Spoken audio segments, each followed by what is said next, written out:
Welcome to today's message. I've been doing a series on risk. This is about the journey of Jesus as he walked up to the cross and his resurrection. And I welcome you today. Today's topic will be Jesus anointed at Bethany for burial. Let me tell you something that death is real, but you're not dying today or even tomorrow. I know people are being affected by corona. Everything is closed, everything is at standstill. So death is a real thing, and people fear it. And here we see Jesus is being prepared for his death. He's being anointed for his burial. If you got such a message, I wonder how prepared can you be? So we are going to learn about the events that went through as Jesus was being prepared for his death. Yesterday we talked about the temple. He was cleansing the temple. The other day we talked about the Palm Sunday when he was being welcomed to Jerusalem. And today we are talking about being anointed. Jesus is being anointed for the burial. And our reading comes from Matthew 26, 6 to 13. Matthew 26, 6 to 13. And I will read. Now when Jesus was in Bethany, in the house of Simon the leper, there came unto him a woman, having an alabaster box of very precious ornaments, and poured it on his head, and he sat at a meat. Verse 8, but when his disciples saw it, they had indignation, saying, to what purpose is this waste? For this ointment might have been sold for much and given to the poor. A good idea. When Jesus understood it, he said unto them, why do you trouble the woman? For she was wrought a good work upon me. For you have the poor always with you, but me you have not always. For in that she has poured this ointment on my body, she did it for my burial.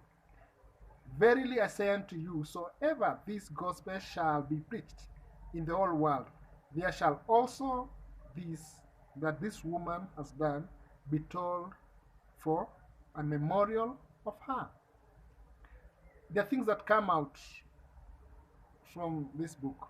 Jesus visits Simon the leper. You know what leprosy is. So if you feel rejected, Jesus is there for you. And then a woman giving the alabaster, the oil. The oil was expensive. The estimate is like 1 year wage, or $13,000, or in Kenya shillings 1.3 million worth of the perfume. Something else we see is that verse 10 says that when Jesus understood it, what did Jesus understand? Jesus understood that the disciple wanted the oil to be sold so that money is given to the poor. So what did Jesus understand? Jesus understood that that was not the plan. They wanted to squander the money. From other verses, you'll find out that Judas was the one who was holding the treasury, and he could have used the money for a different work. That one also comes out. And then Jesus says that we should work for him first, bless him first, before we think about the poor. Those are things that they're very interesting.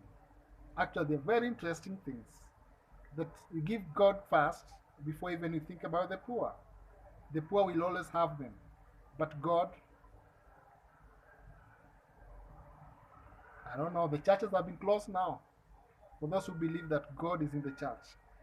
The churches have been, and then we see that this story makes this lady to be preached throughout the world, which is very beautiful. And then we see that she anointed Jesus, and maybe she is the only person who anointed Jesus for his burial. No any other people anointed him. You know how Jesus died and what happened, but we'll go to that very soon. So Simon the leper, he was a humble man. For actually a king to visit you, you become humble. And then the woman of alabaster, she actually needed mercy. She was looking for mercy at all costs, and she got it. And then Jesus is a loving God. He accepted to be anointed. He accepted. Even they rejected. He gives them a chance to come and do something that will please God. So the woman was like a reject according to other verses. Simon the leper is like a reject, and Jesus himself is controversial. He's saying, anoint me with the oil, expensive oil, don't give it to the poor. Actually, he did not mean that. But verse 10 says he understood what the intention of the disciples was not actually to give to the poor. They had different intentions. So don't judge Jesus there. He understood where they were going to. But now, how did Jesus approach these people? Sorry, how did the woman approach Jesus? I think she just came in, looked for Jesus, and started anointing her. I think she was humble also. And how did Jesus notice? Maybe the perfume or the oil. Of course, we know he's a God. He could have noticed even before. But where were the disciples? Because the disciples only find out when the oil has been poured, when they feel the perfume. Maybe they're waiting for food. Can you see the mix of food? The perfume and food coming. Huh? It was great. Eh? It was a party. That's when the disciples found out that there's a very expensive perfume here. In your life, when do you notice that Jesus is around? Or are there things on this world that you follow so much and then you just notice later? Because they didn't see the woman coming in, they didn't see the woman pouring the oil, but they just felt the oil and they say, wow, that's an expensive oil. So the king, remember Jesus entered Jerusalem as a king. So their king, somebody reaches to the king and the disciples don't know. Very interesting. So the woman risked actually, because I don't think that Jesus was sitting at the door. He must have been sitting somewhere in between. They're in between. And I think Simon the leper was not a poor man for him to make a party for all those people. He was not a poor man. He had something. So she was not noticed. Maybe she was wearing very expensive clothes, so there was that respect for him. So Jesus risked by accepting the woman to come and even pour oil onto her, because many things could have been said. That's a risk that Jesus did. Many things could have been said about Jesus and the woman. If it was nowadays, you know what could have happened. The disciples didn't know. Maybe they were waiting for food. They were tired. They were waiting for food. But when food came, it was a mixed with the perfume, and they attracted attention. But they thought about money. They did not think about Jesus. Do you think so much about money and how you can get more money and build and be strong, and you forget about God? I think God is asking in a humble way, start with Him, and all the other things they can follow unto you. So I myself, I think that if I'm in that scenario, maybe I could be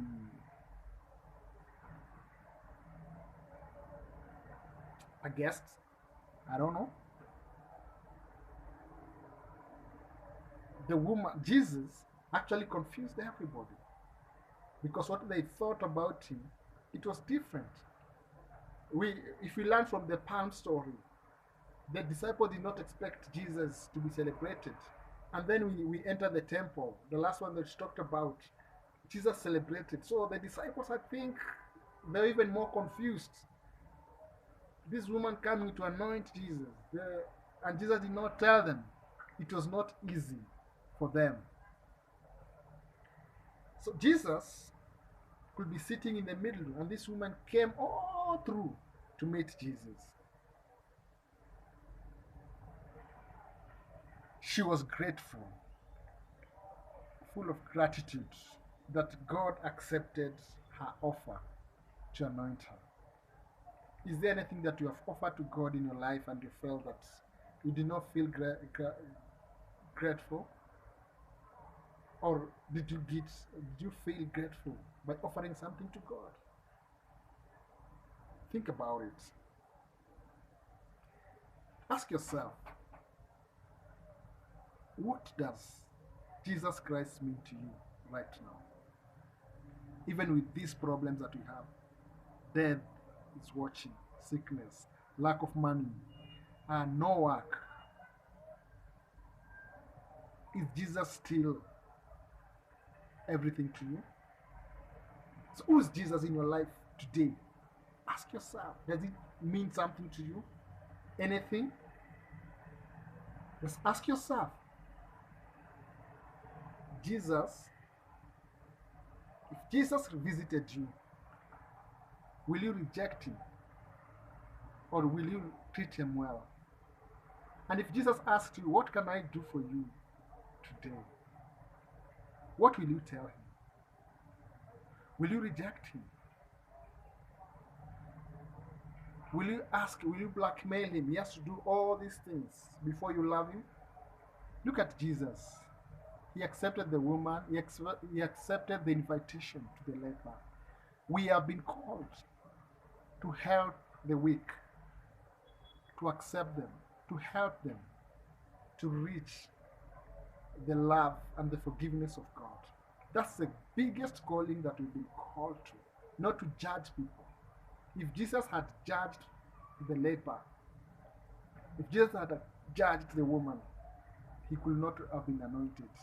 And furthermore, it's the only anointing that he got. So what a lovely God we have. He loves us the way we are. And he loves us very much. God bless you. May God protect you today and forever.